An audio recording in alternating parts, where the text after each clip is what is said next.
Меня зовут Альбина Абсаляпова, я главный редактор журнала «Казань», поэт, член Союза писателей Республики Татарстан, Союза российских писателей. Итак, восточная нота в женской поэзии.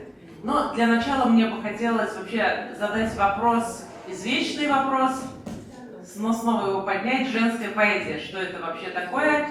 Есть ли она? Поэт, поэтесса, поэтка, как теперь могут сказать. Вот хочу задать этот вопрос Анастасии Строкиной. Анастасия Строкина, поэт, переводчик, Москва. Все пытаются выяснить, что это такое, есть ли у прозы пол или гендер, как сейчас говорят.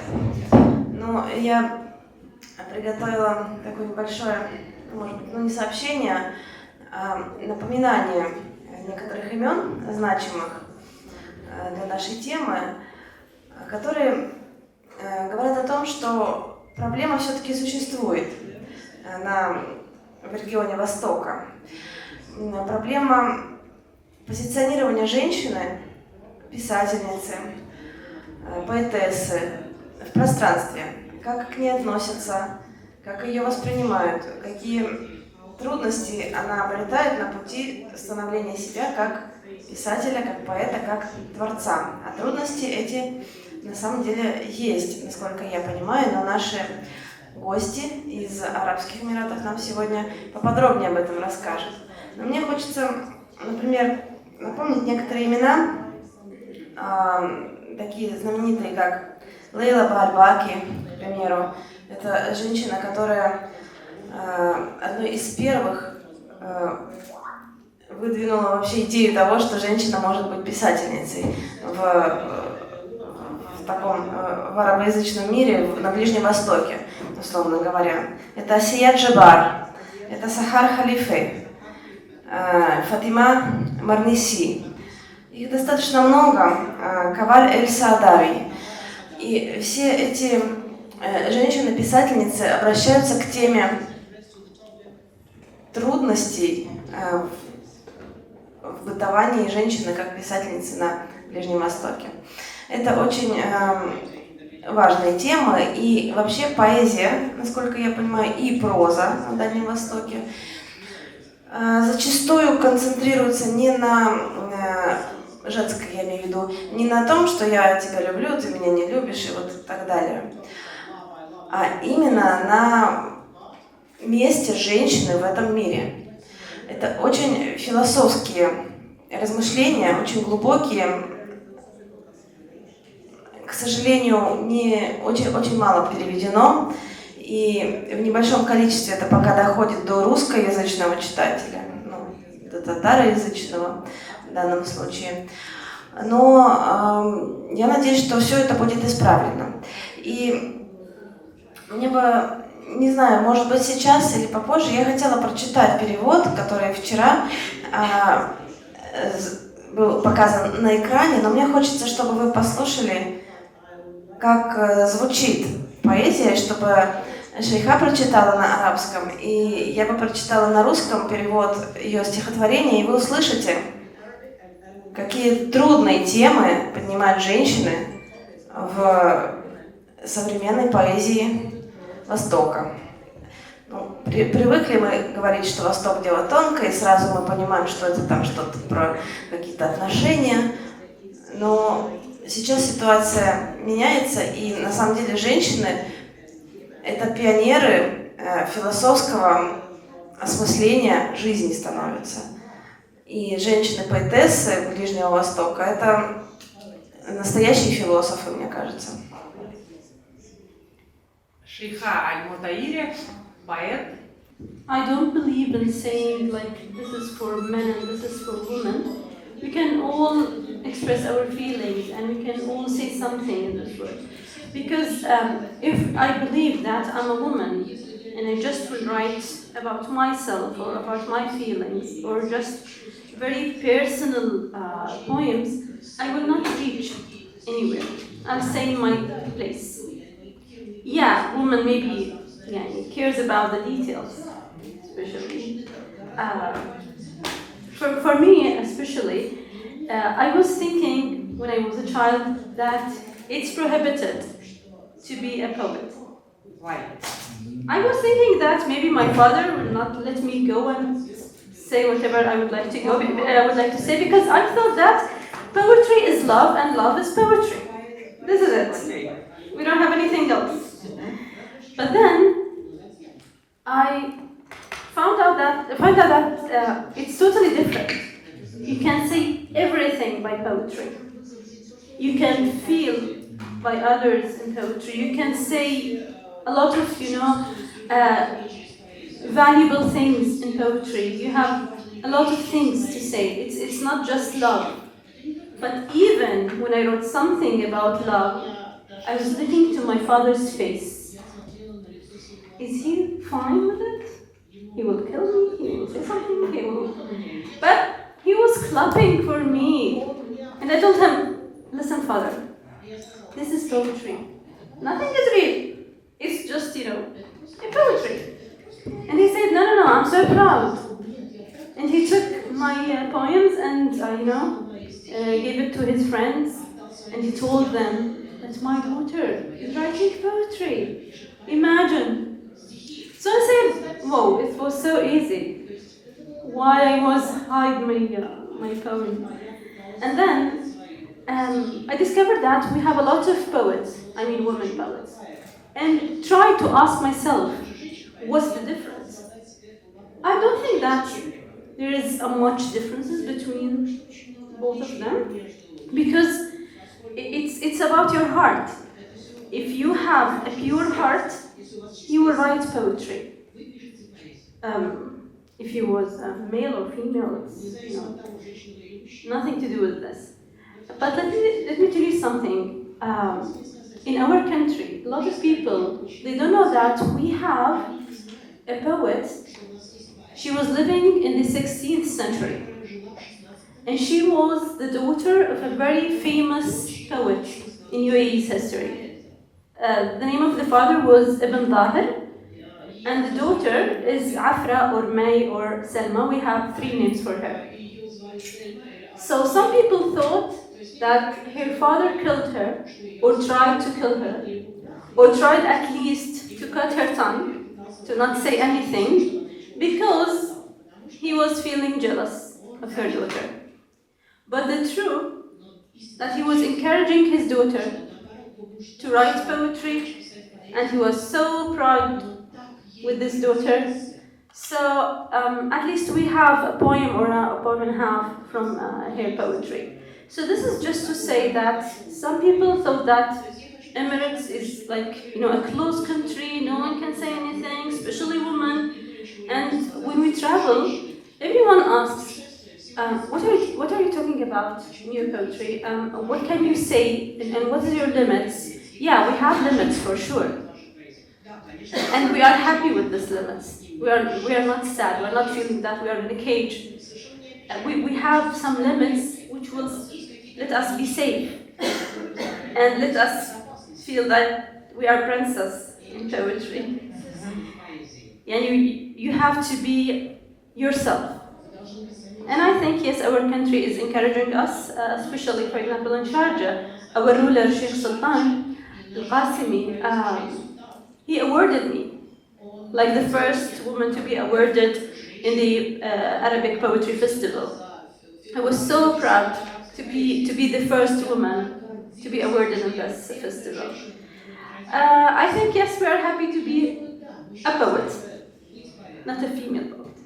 Вы сказали о том, что вы стали первой женщиной обладательницей титула «Принц поэзии» в Арабских Эмиратах. Мы вас с этим поздравляем тоже. И скажите, а другие женщины после этого вдохновились, стали как-то больше писать или участвовать в таких конкурсах? Yes.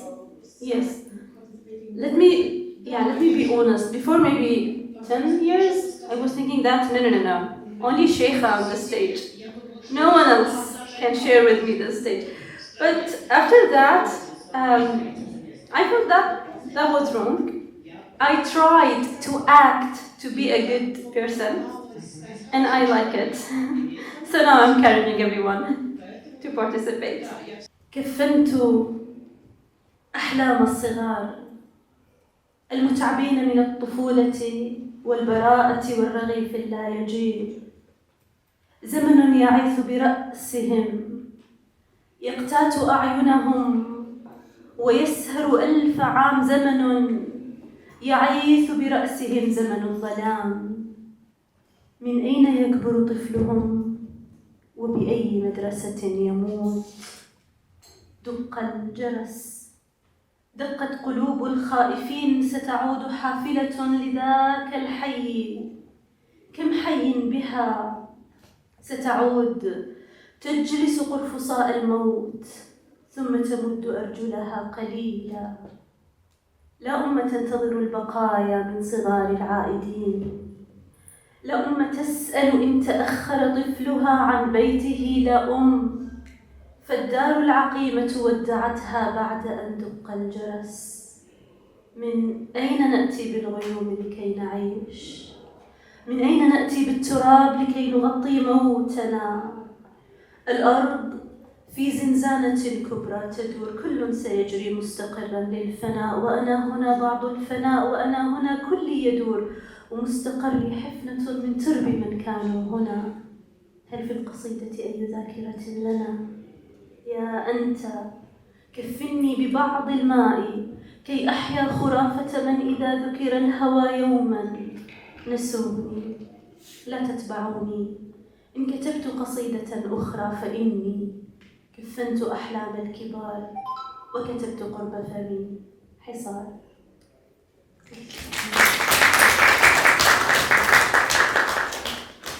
Мы его переводили вместе с папой. Он арабский знает, я арабский не знаю, к сожалению. Но он сказал, что это очень красивые стихи, очень, очень сложное для понимания. Потому что есть огласовки разные, можно так прочитать, можно по-другому прочитать. И от этого меняется смысл, от этого меняется картина. Но мы постарались найти вот тот самый смысл. Стихотворение в верлибром переведено, но это не так важно, потому что и в оригинале это такое свободное повествование. Осада. Разбиты детские мечты, устали дети от детства и невинности, от голода и жажды. Время живет в их лицах, питается их душами, взрослеет в них, опустошает их безжалостное время. Где вы растете, дети, где погибаете? В какой из школ? И отзвенел звонок, и отстучали сердца, испуганно, растерянно. Автобус сюда вернется. Сколько еще тут живых? Вернешься и ты. На коленки к смерти села она, чуть вытянув ноги. Мама не ждет, когда же вернутся дети. Мама не беспокоится, вовремя ли они будут дома. Мамы попросту нет. Бесплодный дом с ней попрощался и отгремел напад. Зачем же нам облака? Да чтобы жить. Зачем нам прах? Чтоб нашу смерть укрыть. Земля в окне, все кружится, и будет так навечно, до конца. Вот я, вот этот двор и комната, я здесь, все кружится. Дом мой стал пеплом. Кто прахом окутал всех обитателей твоих, вспомянут ли нас в стихах? Строки мои свободны, обнажены под ливнями бытия. Одиночество, как художник со стаканом воды. Чтоб волшебство оживить, нужно немного любви. Но меня изгнали из памяти, вот и ты не следуй за мной, не иди на звук моих строк, потому что я разбиваю мечты взрослых детей, потому что с губ моих слетает слово осада.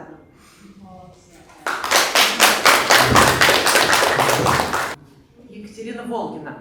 Писатель или писательница? Вот. Вы себя называете писателем? Да. Вот, давайте поподробнее. Ну, у нас, конечно, сейчас модная эта тенденция, когда присваивают пол некоторым профессиям, но мне кажется, в данном случае это не имеет значения, потому что это никак не отражается на звуке, на слове, если мы сейчас говорим и о поэзии, и о прозе, то пол здесь, мне кажется, это такая вещь очень факультативная. Вот. Но что я хотела еще сказать по поводу именно восточной поэзии в России, то, конечно, она неотделима от, я думаю, что одной из лучших в мире, это школа перевода, которая существовала у нас еще из советского периода.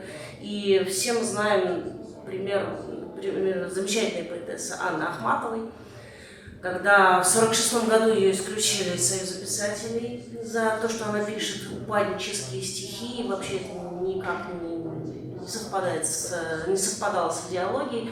И в 1949 году, когда у нее посадили сына, у нее ничего не оставалось, в общем-то, чтобы как-то его спасать и существовать самой, вернуться в Союз писателей, и именно переводы ее спасли. То есть у нее колоссальное количество переводов именно восточной поэзии, но в том числе там и корейская поэзия, и арабская, и именно они, в общем-то, ее спасали, хотя, насколько я знаю, она не руководствовалась тем, чтобы переводить именно поэтов женщин, то есть для нее это не имело такого значения. И, конечно, ее ругали за низковольное отношение к переводу, но, как говорится, что судить о поэзии по переводу, это все равно, что целовать женщину через чадру. И, соответственно, мы можем только, в общем-то, судить. Это уже в России, скорее всего, это был уже как факт самостоятельный, уже часть российской поэзии, неотделимый от русского языка. И не могу не вспомнить знаменитого переводчика Липкина, который тоже очень много зарабатывал переводами и говорил: «Ой, не стой на виду, а не то переведу». Его знаменитая фраза, да. Вот. И Арсений Тарковский, «Ах, восточные переводы, как болит от вас голова», тоже замечательный поэт, который говорил, любил восточную поэзию. Она, скажем так, восточная поэзия, она очень, если можно так сказать, она поддается именно русскому переводу и становится, опять же, как я повторюсь, частью культуры. Ну, женщина или мужчина, если, скажем, говорить о женской прозе, как ее сокращают, если хотят как-то пренебрежительно сказать, они пишут ЖП, да, женская проза, но, в принципе, если это поднимаются какие-то такие темы, конечно, есть определенный угол зрения, скажем так, есть вещи, которые не заметит мужчина, есть вещи, которые не заметит женщина. Если мы возьмем, например, того же известного Достоевского, он не мог писать фактически о женщинах. Все персонажи у него линейные, внешние, и он не залезает вглубь. Да? Из-за, скажем так, в принципе, может быть, и Толстой видит их тоже под одним и тем же углом. Это можно бесконечно приводить и примеры из классики, из современной. Сейчас очень сильное возрождение, не возрождение даже, а именно, если судить по публикациям в толстых журналах, то, конечно, очень много женщин-авторов. Вот. Но они... Я не могу сказать, что это, отделяя какие-то вопросы, занимаются этим только писатели-женщины, писатели-мужчины. Этого разделения, может быть, и не должно быть. Если только это... Есть, например, писательница Мария Арбатова, всем известная, она просит всегда ее представлять именно писательница. Но есть, как в русском языке, такие профессии, как, например, учитель, повар, там кто-то еще, да, и от того, что мы скажем повариха или учительница, от этого не будет, скажем так, вкуснее еда. Недавно был скандал в журнале, но не то, что скандал, такой маленький скандальчик. Мы напечатали интервью с одной художницей, какая вот написана, то есть вот ее работа, и в статье о ней пишет у нас известный искусствовед, и написано: мы побеседовали с художницей такой-то, и звонит эта художница, я не художница, я художник, почему вы так написали, это вообще меня огорчает, это меня немножечко уничижает, и, было очень жаль, что мы ее так расстроили, хотя никто не имел, конечно, ничего такого плохого в виду. Так вот, Анастасия, хочешь добавить? Маленькую ремарку. Вот Екатерина совершенно права по поводу женских образов у Достоевского. А по поводу Толстого, там другая история, у него очень фактурные женские образы, прописаны, глубокие. Но почему? Потому что он советовался с женой. И прежде чем какой-то женский образ прописать, он всегда ее спрашивал: Софья Андреевна, как вы посоветуете, что как? Но женские образы у Толстого, если вы заметите, они все немножко принижены. Они заведомо ниже по интеллектуальным способностям, по каким-то нравственным. Они всегда ниже, чем мужские образы. Я думаю, это тоже определенный след на это наложила Софья Андреевна. Я думаю, их личные какие-то отношения. Но к вопросу художник, художница, поэтесса, поэт. Сама Ахматова, она называла себя поэт, она была не поэтессой, и как-то ей рассказали, она очень обиделась, это восприняла абсолютно в штыки. По поводу женской поэзии. Женщина, конечно, всю жизнь все пропускает через свое сердце. Это не отнимешь от нас, правильно? И поэтому есть еще такое, когда приходят трудности, когда бывает очень трудно, не с кем разговаривать со своими проблемами, не с кем делиться, никому это не надо. Может, кому-то надо, матери, а если матери нету, она тоже переживает, если ей расскажет свои трудности. Никому не расскажешь. Вот с таким макаром, извините, конечно, за тавтологию, я начала писать свои стихи. Я начала очень поздно писать. Очень такие жизненные трудности заставили меня писать стихи. И потом уже, когда я училась в Академии искусств на библиотекаря, я поняла, что это, оказывается, была библиотерапия. Течение, типа как поэзия-терапия. Мы сами себя лечим этим. Мы пишем свои переживания, свои все эти, что мы действительно чисто переживания пишем на свою, и нам становится как-то легче. И читая то, что мы написали, читают другие женщины, которые не могут это выразить, и для них это тоже помощь, это психологическая помощь. Это раздел психологии, лечение, библиотерапии. Кстати, это за рубежом, в европейских странах очень хорошо изученное направление. У нас оно не очень изучено, я вот писала об этом свою курсовую работу. И вот для меня стихи мои стали библиотерапией. Я начала писать как от одиночества, от того, что мне тяжело с 2 детьми, от того, что потеряла маму, от того, что родителей не стало, от того, что я очень скучаю по своей родной деревне, от того, что как-то вот вера пропадает, но очень хочется верить людям. И вот чисто вот этот женский взгляд привел меня к поэзии. Я не говорю, что я великая поэтесса, я Фавзия Султан, Гадуллина по фамилии, и я, как вам сказать, литературная премия Заризы Сулеймановой присудили, слава Богу, Рахмат Бекзор, спасибо. И вот то, что мои стихи нашли своего читателя, я очень рада. Там читают кто? Женщины читают, в основном одинокие, в основном кому очень трудно жить. Есть, конечно, стихи и про родной язык, но тоже с уклоном, потому что язык, беречь свой родной язык, в основном идет от нас, от матерей, от женщин. Правильно? На каком языке мама разговаривает, на таком языке разговаривают дети. Что беречь свой родной язык, это не значит не изучать общий язык. Это не значит, что русский язык по боку. Это не так. У нас общий язык, русский язык, мы все знаем в России, в Татарстане то же самое. Но свой родной язык не забывать, от нас зависит. Вот эта тематика тоже. И боль женщины, вот это, исходя из ваших стихов, у меня боль женщины от всех этих катаклизмов. Вот смотришь иногда такие вещи, да, вот, хотя он враг, хотя он кто, думаешь, это же чей-то родной человек погибает. Как он погибает? Вот, жалко, вот эта жалость, это вот материнское сердце просыпается, и вот это заставляет писать, делиться своими впечатлениями. И поэтому вот это отделяется, вот женская поэзия, я считаю, что выделяется женская поэзия этим. Но мужчины, они как? Мужчины, они у нас как конкретные, но есть, конечно, тоже сильные такие, тоже со своими этими, иногда даже думаешь, это как будто бы женщина написала, может, вот как девочки сказали, может, действительно им тогда или жена, или любимая посоветовала, вот так бывает. И я Очень много хотела бы сказать, конечно, но спасибо, что вы с нами рядом, спасибо организаторам. Стихи читать, что ли? Спасибо организаторам. А прочитайте на татарском языке одно свое стихотворение.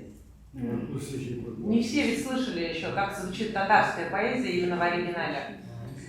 Ну, это как немножко прозаичное стихотворение, но это тоже вот, все знаем, это вот Россия, в Татарстане, у нас в деревнях народу мало стало, пустующие дома. Вот исходя из этого написано это стихотворение. Я хотела другой немножко, «Тоска родного дома» называется. Я хотела другой почитать, но я там 4 стишка только прочту. Конец, это очень такой, Кайсун Кулиева немножко подпадает. А это вот «Негіз сағышы». Келдім әлі бүгін туған йұртқа. Ашып кірдім бикле қапқасын. Білем енді, қайттың ма, кір дейіп, әнкей бүртен тәрес қопмасын. Қапқа түплеріне бар күйілген, тәрезелер суқыр, бұзланған. Олар аша юлға қарап күтіп, бізні сағынып әнкей сызланған. Әуісліктен сәнекке таянып әткей шығар күтіп көрген. Аяқ арасынан піси өтер, аузарында сиыр мүдірер. Шығырдатып аштым ешіклеріне. Емі де жоқ менен, жаны да. Матчадағы құртан кімні күтер? Пышмақ сәке кімні сағына? Белден қарны еріп кетіп барам. Тағын қойшан қайтып көресі. Қиықтағы бұзыны сүңгісінен тамшы тама, үйне көз еші. Тамшы тама, үйне көз еші. Тоска родного дома называется. Последние 4 строки только очень, когда-то я очень любила читать Кайсуна Кулиева, и вот под впечатлением его стихов. У него тоже очень много про жизнь, про маму, вот, про тоску молодости. И это стихотворение кончается у меня такими словами. 100 жылдан соң қабат туып болса еді. Еш өлеңні, шық тамшысын көрсәң еді.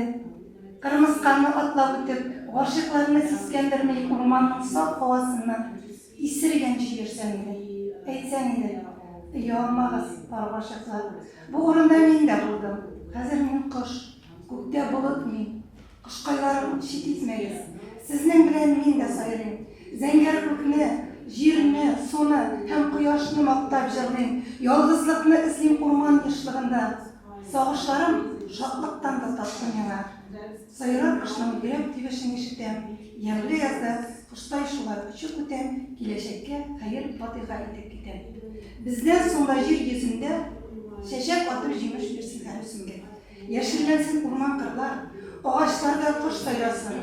Яшнәсеннәр, яшеннәр гел яп-яшь күктә. Җир йөзендә җыр җырлансын, һич тынмасын. 100 елдан соң минем гәүдәм агач булып үсеп чыккач, җыр тыңлармын. Тик җырларга кеше булсын. Җир йөзендә җыр тынмасын. Спасибо. Спасибо большое. Талгат Галиуллин, профессор. Я в поэзии стал кандидатом наук, доктором наук, народным писателем, изучая татарскую поэзию, русскую поэзию. Но сам стихи все равно не пишу. Я пишу прозу, трехтомник Саид Сухманов у меня на татарском, на русском языке вышел. Ну, поэтому любовь моя – это все равно поэзия. Хотя и проза тоже перемешается с поэзией, но любовь моя – это поэзия. Почему? По нескольким причинам. Во-первых, я считаю, что литература вся, и проза, и драматургия началась с поэзии. Почему с поэзией? Потому что с давних времен в народном творчестве женщины именно вот от тоски, от любви, от каких недостатков или достоинств они выражали свои чувства стихами, песней. И поэтому и зародилась поэзия с самых древнейших времен.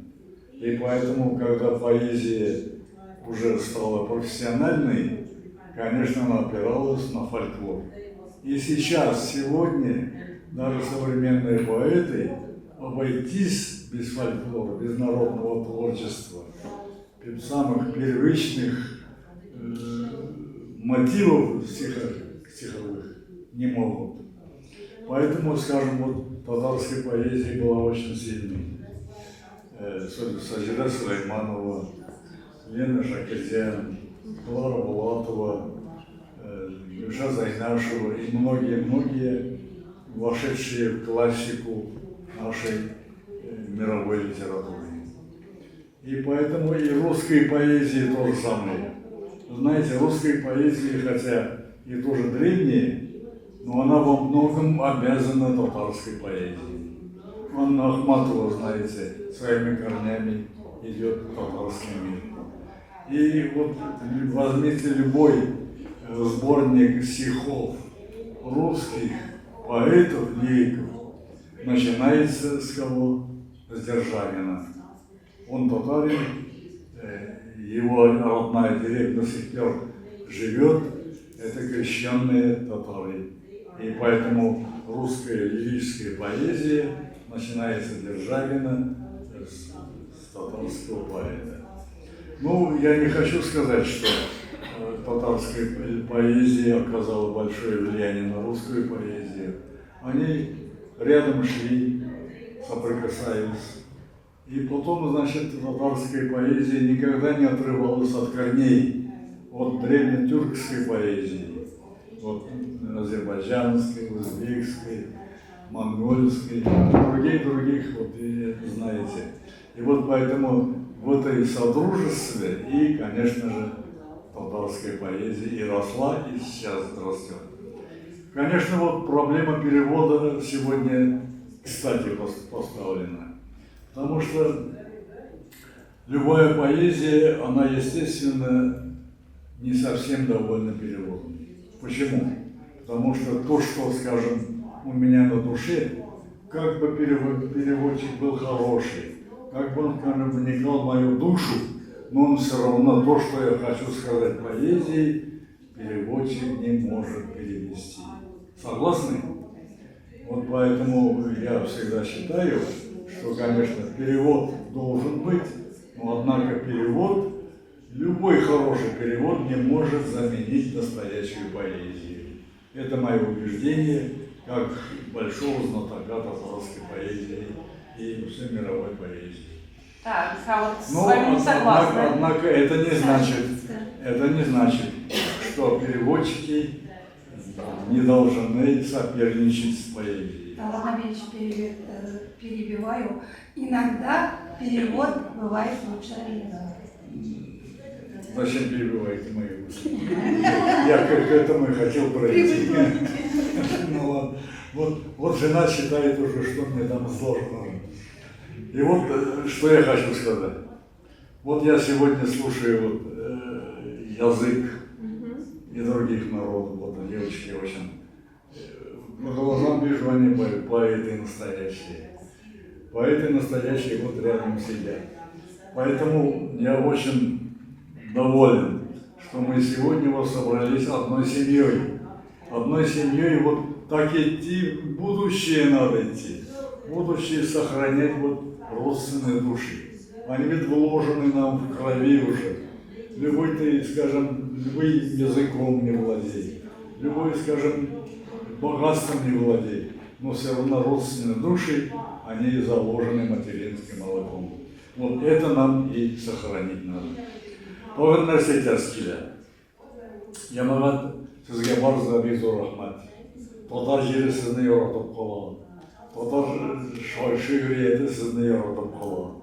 Һәм киләчәктә дә Ходай бирсен очрашып, аралашып, бер-берне хәлен белеп, һәм ярдәм итешеп яшәргә насыйп булсын.